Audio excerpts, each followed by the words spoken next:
$15 billion is how much y'all missed out on because of crypto miners. Me? Gungaga. And AMD fixes their own performance again. Let's get into the hot news, everybody. I'm your Brett host. We're going to be going over the hottest tech news that I can find on the internet while you enjoy your breakfast. And things are going to be a little weird this week. I'm not sure how many episodes I can get to. You can already see that lights are gone in here, and that's because I'm currently going to be on location filming a pilot for a TV show about food at like sports stadiums, and I'm the deep director of photography for that, and it's gonna be great. It's called foodscouts.tv. I don't know what's gonna come of it, but I got roped into doing it. I'm excited to try it out. I'll see if I can get to hot news this week. I'm gonna do my best, but we're literally gonna be using all of the equipment that's here in the office in order to make that happen. Anyways, what happened with the equipment of gamers is they went to miners. That's how I'm going to segue that, because a new report has come out indicating that $15 billion were spent on mining GPUs, not since 2017 when there was the first mining craze, but only in the last 1.5 years, the beginning of 2021 until now. $15 billion were spent by miners to acquire discrete desktop GPUs. This does not incur any of the price that potentially was sold on laptops or any other full mining rigs that were purchased. This is just dedicated GPUs that were sold, and considering the average price of a GPU in Q1 2021 was roughly $1,300, that is a lot of cash going into graphics cards. As you can see right here, the number of discrete GPUs that were sold were 49 million in 2021. And so if we extrapolate out based on average sale data, all of that kind of stuff,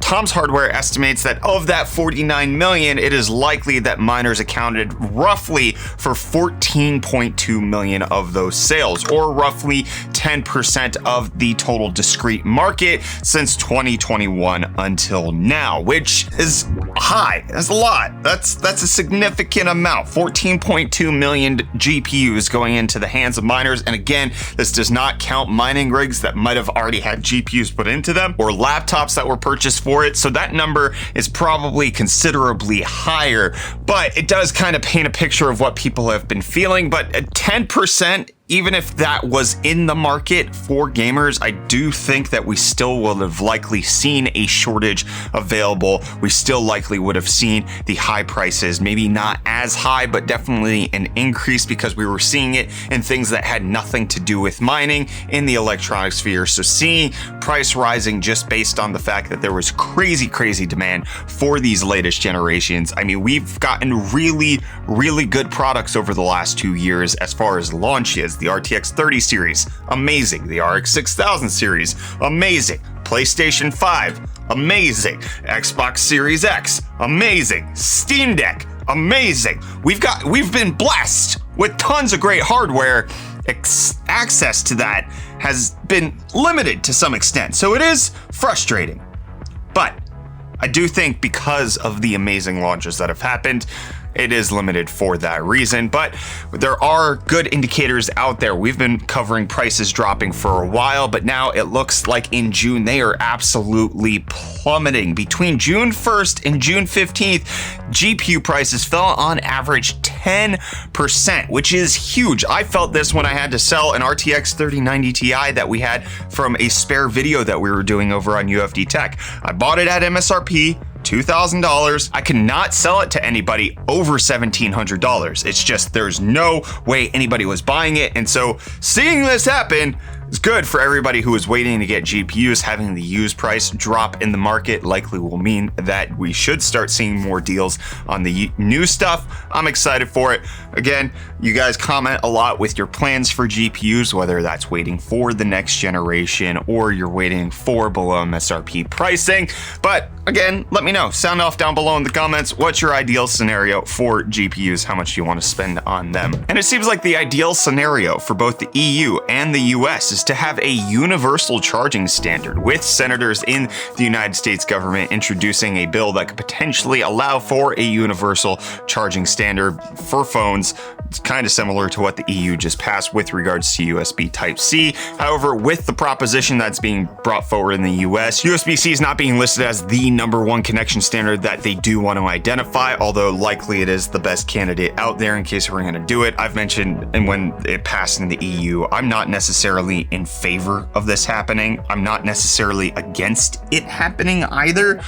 I feel like this is a non-issue. It's been a non-issue for a while. The main criticism I've heard about Lightning is that it's USB 2.0 speeds. So if Apple updated to give you USB 3.0, I really don't see the harm in Apple having its own charging standard, especially one that they're committed to. It's not like they're flip-flopping around. And NASA don't want to be flip-flopping around on the moon. They want to get there. They want to go straight to the moon. And so NASA is beginning its 4th Artemis 1 rocket wet dress rehearsal fueling test today in anticipation for more tests to happen tomorrow. Oh, I'm reading it at different times. The other test is happening today. The fueling thing happened yesterday.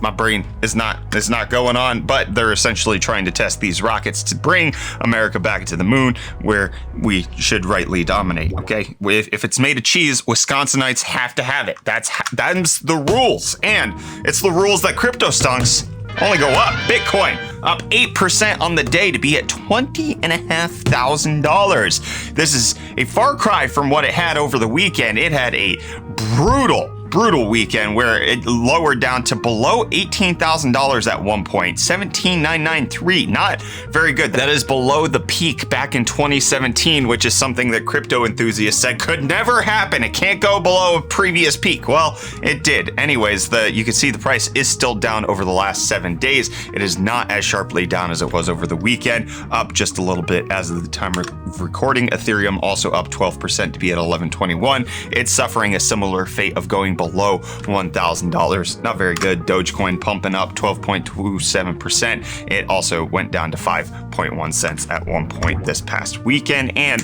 other prices are going down, which is why we got Reece here bringing us UFD deals. We've got the Surface Laptop 3 with an i5 10 series going for only $419 right now. That is a savings of 50%. It is renewed, but this seems like a decent entry-level laptop if you only need something for office work. $419. Not something you could sneeze at. I could sneeze at it. And me, Gungaga. Hey, what's so funny about that? You know Gungaga? And Final Fantasy VII had its event last week, and they unveiled a whole host of things that get a lot of Final Fantasy fans excited, including the fact that Part 2 of Final Fantasy VII Remake should be coming out next year and is going to be called Rebirth. It's going to be a timed exclusive on the PS5, similar to the Final Fantasy VII Remake. It looks absolutely stunning. I'm very excited for it. I loved the first part of the remake, and they confirmed that it is going to be a trilogy, and spoilers for anybody who hasn't played the game, so tune away if you actually don't want spoilers for Final Fantasy VII Remake. The remake sets up a narrative that is going to deviate from the original game, which is what it's more of a reinterpretation or reboot. Some could call it a sequel based on some of the events that happen in Remake. So I like the take that they're having on it. I'm okay with the trilogy here. They really did well with Part 1, so I'm excited to see what's going to happen with Part 2. And they also announced that Part 1 is coming out on Steam. It actually came out on the 17th on Friday, as well as announcing that they are Steam Deck verified. So in case you want to play Final Fantasy VII Remake, but you didn't want to go on Epic Games, you can now do it over on Steam. And according to reports, it's actually a pretty gosh dang good game to play over on the Steam Deck, 40 to 60 FPS. I'm very tempted to pick it up on Steam. Very, very freaking tempted. I can tell you that much. But also, some people might be tempted to pick up the new Final Fantasy VII Crisis Core Remaster that's coming to essentially all platforms this coming winter. PC, Xbox, PlayStation. We're getting a remaster of Crisis Core. This was a fan favorite of what some would call the best Final Fantasy VII game that ever came out. It beats Cerberus, might even go toe-to-toe with the original, but it was originally a PlayStation portable game. And I mean, honest, for a remaster, This is looking freaking good. This almost looks as good as the remake. So whatever Square Enix is doing here with their technology to remaster the game, I appreciate it. I want to play this game this coming winter, because I never played the original, but I'm going to do it now. And we're getting news now that AMD is going to be launching Ryzen 7000 September 15th. This is coming out of an AMD press conference that happened over in China, where that's essentially what they're speculating is going to be the time frame. September 15th for AM5 Ryzen 7000, and then Radeon 7000 would be late October to mid-November, in case those types of news information helps you with your purchasing plans. Also getting some news from a well-known leaker that the Ryzen 7000 series lineup should be the 7600X, 7800X, 7900X, and 7950X, with no 7700X in sight, essentially mimicking the entire launch of the Ryzen 5000 series.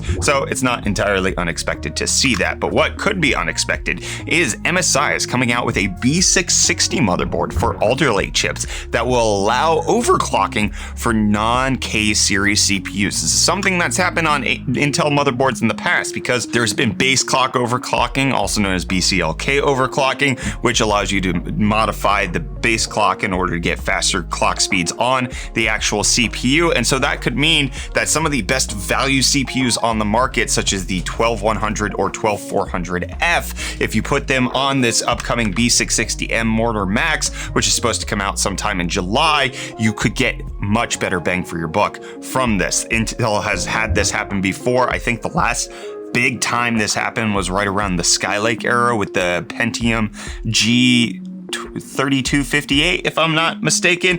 It just made it so that it's just a slightly better choice. Intel used to do this all of the time with like their Pentiums in the Core 2 days, and now I want to see more of this. Intel, but let MSI come out with this motherboard. I want to see it happen. And do you want to see faster frame rate on your AMD GPUs? Well, there's new OpenGL performance that's coming out with a new driver that's expected from the AMD with regards to Windows, all of that stuff. I'm just saying freaking buzzwords at this point. Anyways, OpenGL performance is somewhere AMD has struggled. So with this latest update that's coming out, there could potentially be up to 50% better frame rate increase in certain OpenGL setups. They are finding it in only synthetic benchmarks at the current moment, like in Unigine Valley or in Unigine Superposition. So take this with a grain of salt. Might not be 50% in OpenGL video games, but you could potentially see a performance uplift. And I am gonna de-lift myself out of here because I gotta go do that TV show thing that I talked about at the beginning of the episode. I might be back tomorrow. I hope I can do a consistent cadence of hot news throughout this week, but I know that Monday is supposed to be the worst day. Like, I don't expect to get home until very, very late. So probably see y'all on Wednesday, hopefully. Cheers.